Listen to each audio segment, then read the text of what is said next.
¿Desde qué grado de subversión nace Frágiles? Sí, pues fíjate, yo creo que subversión es una palabra que describe bien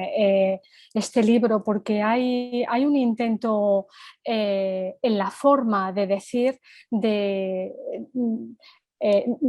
demostrar una cierta disconformidad con la manera en la que entendemos la escritura reflexiva habitualmente, en la que un yo habla a una pluralidad de personas que leen, algo muy similar también a cuando nos manifestamos en las redes, un yo habla y muchos escuchan, aunque habitualmente sean muchos yoes hablan y no siempre se escucha. A mí me parecía necesario cambiar, que la forma fuera parte comprometida del discurso de Frágiles, que como sabes eh, es un ensayo que mantiene una línea argumental abierta con mi anterior ensayo, El entusiasmo, precariedad de trabajo creativo en la era digital, que generó, especialmente en el contexto español, mucha respuesta por parte de los trabajadores creativos, culturales y académicos. Se vieron muy interpelados, también especialmente el contexto de comunicación y de periodistas y concretamente una de estas periodistas en una de las entrevistas que me hizo me llamaba la atención sobre cómo se había visto reflejada y cómo ese malestar que había sentido al identificarse en esas vidas precarias vinculadas con la cultura que yo retrataba, eso la perturbaba enormemente y no paraba de preguntarme por la esperanza, que la forma más coherente, más subversiva quizá de escribir y de continuar con estas reflexiones era a través de una conversación ficcionada a modo de cartas. La cuestión laboral, la precariedad que has trabajado anteriormente, pues no mejora, incluso se ha profundizado, ¿no? Hablas, por ejemplo, del trabajo en casa en tu libro. Sí, el libro comenzó, este ensayo comenzó sin llamarse Frágiles. Frágiles fue, digamos, la última parte de elaboración del libro y fue articulada en el año de pandemia, así como uno de los capítulos interiores que se llama Cuando el cuerpo, que tiene que ver con la fragilidad del cuerpo y que está narrado desde una primera persona más eh, que habla más de la fragilidad del propio cuerpo, porque pues coincidió no solamente con ese encierro de todos, sino también con el avance de una enfermedad degenerativa que en mi caso me dificulta ver y escuchar. La contextualización en la pandemia me hizo cambiar la forma en la que habitualmente yo hablo del contexto. Cuando hablo del contexto cultura red. Casi todas mis investigaciones y mis ensayos se centran en el contexto cultura red, pero me parecía que lo acontecido con la pandemia transformaba esa cultura red y lo convertía en otra cosa, en algo todavía indefinido, a lo que estamos dando forma y que estamos todavía intentando acoger conceptualmente. Y de ahí que yo me refiera a nueva cultura en el prefacio y en el ensayo, en el título del ensayo, aludiendo a un punto de inflexión que nos está transformando, igual que nos ha transformado de una manera irreversible Internet y el mundo es diferente después de Internet, lo que está pasando con la pandemia a nivel global y justamente por cómo vivimos en un mundo globalizado nos está transformando. Y esa conciencia de fragilidad corporal, de fragilidad que tiene que ver también con la vulnerabilidad social, me parecía que era un elemento que teníamos que poner sobre la mesa en ese debate sobre las condiciones laborales y vitales que vivimos, porque como tú comentabas, a la conciencia propia de la enfermedad posible y del riesgo de enfermedad y muerte que cada persona hemos tenido, se suma el riesgo de perder el trabajo, el riesgo de haber visto aplazados, suspendidos, anulados multitud de trabajos, especialmente en el sector cultural y creativo, que como suele pasar es uno de los que suele ponerse en el último lugar cuando tenemos algún tipo de crisis. Hablas de la pantalla como algo que nos ha endurecido en el sentido nos ha hecho más insensibles. Es muy interesante, yo creo que reflexionemos sobre cómo las pantallas nos están cambiando a la hora de sensibilizarnos respecto al mundo que vivimos, un mundo que por mucho que sea mediado por pantallas sigue siendo un mundo material. Yo creo que la lectura es plural, cuando menos tiene muchas aristas, pero ciertamente predominan, a mi modo de ver, predominan las preocupantes lecturas que tienen que ver con esa dureza que yo a menudo identifico con una dureza de párpados. Hay una analogía que yo suelo utilizar mucho tanto en Frágiles como en un ensayo de hace unos años que se llamaba Un cuarto propio conectado, en el que reflexiono sobre cómo tomo unas referencias de otros filósofos que hablan de los animales de ojos duros y secos como aquellos que ven todo el tiempo, ¿no? Y cómo ese ver todo el tiempo, que puede parecer esa gran ventaja de tenemos el mundo a nuestra disposición y podemos ver aquello que queramos. Ese ver todo el tiempo es también una forma de ceguera. Yo creo que el exceso que hoy predomina, en esa multiplicidad de mundos que podemos ver, en esa posibilidad de verlo todo a golpe de ratón, no siempre nos permite ver, entender, acceder a lo que estamos viendo, sino que en tanto opera de una manera aditiva, sin espacios vacíos, sin dejar margen para distanciarnos y enfrentarnos a lo que estamos viendo, suele convertirse en ruido. Es como esos paisajes tan cargados de imagen y de detalles que cuesta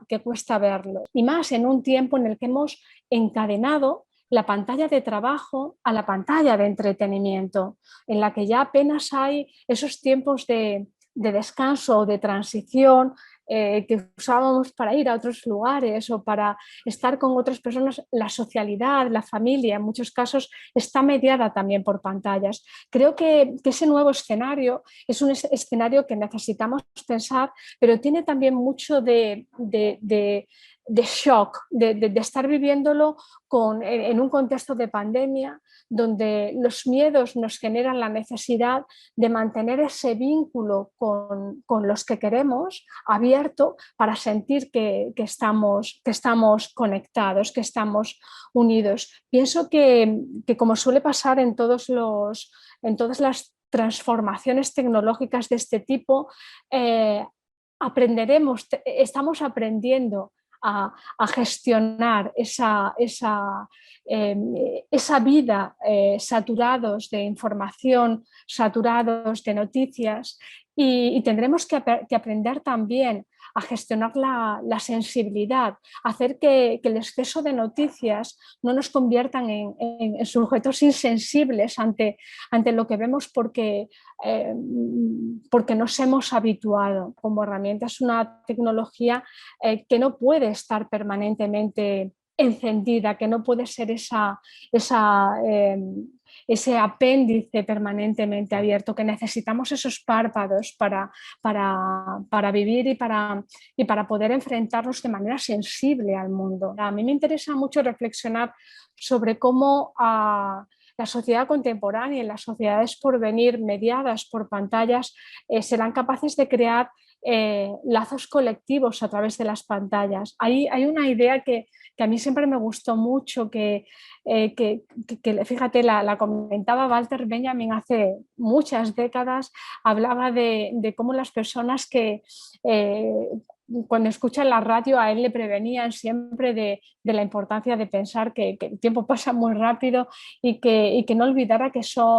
quienes le escuchan son miles de personas, pero habitualmente miles de personas solas escuchando el transistor. Esto que acontecía hace décadas acontece con las pantallas. Somos miles, millones de personas conectadas a veces a un mismo lugar, con esa sensación de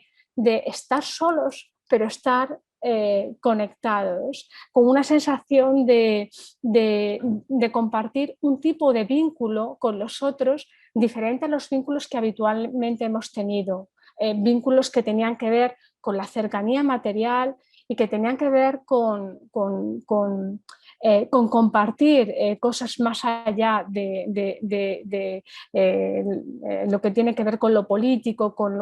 lo moral, con lo ético. Quienes investigan ahora sobre cómo se constituyen las colectividades online hablan de vínculos ligeros, de cómo es estar en varias pantallas que tú comentas. En primer lugar, prima el protagonismo del yo, ¿no? Del yo exhibido, de una serie de dispositivos creados para que cada uno de nosotros seamos los protagonistas y que por tanto en esa primacía del individualismo que promueven en el contexto neoliberal en el que esto acontece dificulta la articulación y los lazos sociales, pero por otra parte también dificulta ese otro tipo de vínculos más solidarios, más comprometidos con los otros, más allá de los likes o más allá de los seguidores o más allá de los números, ¿no? Hemos formado una comunidad de miles de personas, bueno, miles de personas que más que pertenecer o estar en un lugar, comparecen, no es una pertenencia a, es una comparecencia en. Y creo que esto nos cambia de muchas maneras. Y tú lo ligas todo esto también a los discursos feministas muy contemporáneos, ¿no? O sea, lo ligas como esta creación de nuevos discursos, de nueva relación con el otro y de nuevas colectividades. Sí, para mí la lectura feminista es una lectura que en mis ensayos ha estado presente de manera explícita y en los últimos trabajos está presente de manera implícita, pero muy presente, palpitando. En el caso de Frágiles, a través de analogías muy concretas. En Frágiles, uno de los conceptos sobre los que trabajo es el de las vidas trabajo y el de la autoexplotación, que a mi modo de ver permite mantener una relación entre modos de trabajo creativos contemporáneos en la red muy similares a los clásicos modos artísticos de producción que tienen en común el yo como protagonista, la indiferenciación entre la vida y el trabajo, en tanto que los artistas no dejan de ser artistas cuando duermen o cuando comen, y el pago con el capital simbólico, ¿no? Esa idea de vidas trabajo en relación a la autoexplotación es uno de los hilos que atraviesa el libro, pero retomando tu pregunta en relación al feminismo, para mí la crítica que hago a la autoexplotación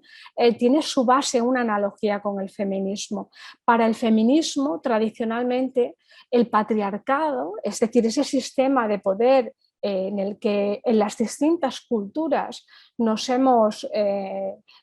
ido creando subjetiva e identitariamente, se ha caracterizado, entre otras cosas, por convertir a las mujeres en agentes mantenedoras de su propia subordinación, es decir, por hacerlas cómplices del propio patriarcado y del propio machismo que a menudo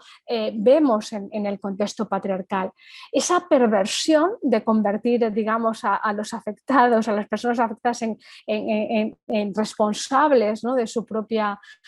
subordinación, es algo que también se repite en el contexto capitalista de la autoexplotación, en la que se hace responsable al trabajador de esa autoexplotación. Oye, el jefe eres tú, o el jefe en relación a tú controlas tus tiempos, tú estás en casa, en tu cuarto propio, estás trabajando, tú puedes decidir cuándo apagas, tú puedes decidir aceptar o no aceptar. Bajo ese espejismo de libertad y de elección, realmente se esconden una serie de inercias y de fuerzas estructurales que tienen que ver también con la primacía, a mi modo de ver, de ese poder capitalista que ha sabido llegar a una forma muy eficaz de poder, y es convertir a los trabajadores en responsables de esa subordinación. Hay otras analogías en relación al feminismo que tienen que ver con la puesta en valor de los cuidados,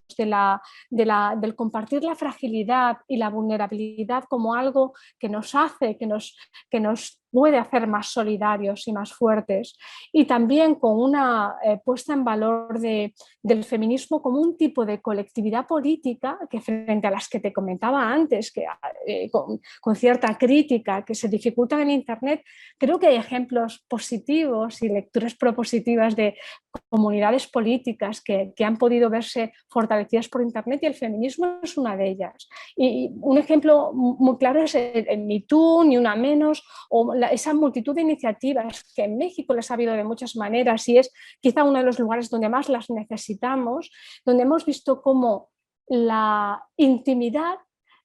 se ha hecho pública y política, compartida desde lo opresivo. Es decir, se ha compartido intimidad no ya para comercializarla, sino para exponer algo que no se decía por pura